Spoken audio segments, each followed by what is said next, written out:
Ayan, hello mga kasisi.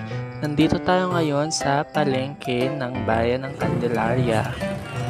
So, ayan mga ayan pala yung riles. Mahaba pala yan. Karugtungan ng kabila.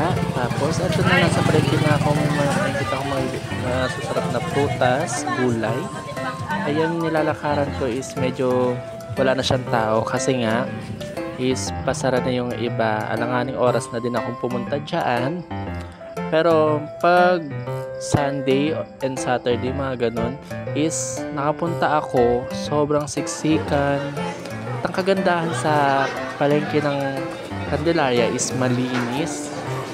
Nakaseparate lahat ng mga pwesto ng mga gulay, prutas, at mga wet and dry na paninda. Ayun ang kagandahan sa kanila. At ayun, yung mga tao is kanya-kanyang pamimili at napakamura nga daw ng mga paninda dito. Kaya napili ko din siyang i-vlog kasi pagpunta ko pa lang may kita mo na ay parang ang ganda, the best yung place ng pamimilihan. Malawak siya, sobrang lawak pala niyan at malinis sobra.